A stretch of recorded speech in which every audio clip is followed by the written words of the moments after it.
probably just as tired as I am. So, raise of hands, sorry, I'm really interactive. Who knows what a stability ball is? The women and some men, awesome. If I said yoga ball, would a few of you would be like, okay, I understand. Well, I have switched out all of my classroom chairs for yoga balls. And before you go, wow, think about it. I have teenagers. And Lord knows, teenagers can get a little crazy.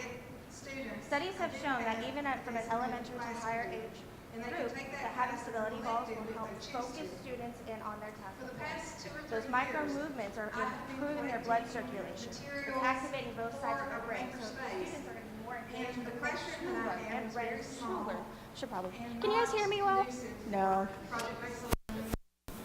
Oh, gotcha. Okay, so is this better? Yes.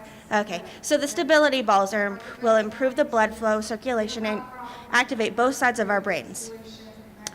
The studies I have read indicate that while the students are sitting there bouncing along, I know as a teacher you might go, I don't know if I can handle all that bouncing.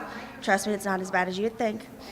The students will be less fidgety, and they won't get out of their seats as much. And as a teacher, I love when my students aren't wandering around the room.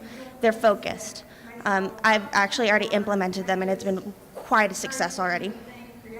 So I'm ditching those horrible rolly chairs which rolled around my classroom all over the place, and I got the stability balls. Well, that's not enough for a classroom redesign in my mind. That's just bouncing along. Well, collaboration. We're all about collaboration in today's society. How many different jobs require you to sit by yourself alone at a desk? It's not very prevalent anymore. I travel across the country and do trainings with people I've never met before. You have to learn how to collaborate. Many jobs require that collaboration. And as high school students walk into our classrooms, they don't know how. I have them in a group setting, but they're just sitting there. They're not interacting with one another. So in a way, I'm trying to mold a little bit. Get out of the mindset of having a little piece of an entire table. I'm going to repurpose my lab tables that I have because I'm a tech classroom, and we're going to do dry erase paint. No longer are students confined to that little piece of paper. No longer confined to writing on a little piece to help them out.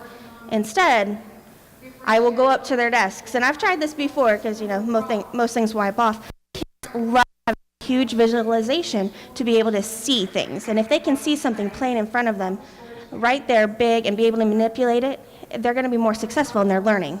And so my task here is to try and create that collaboration by taking that piece of paper, shredding it up, giving them broad space, and encouraging that collaboration.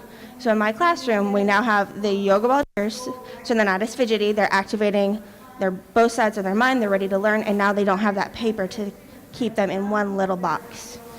And any questions? I'm really. Alrighty.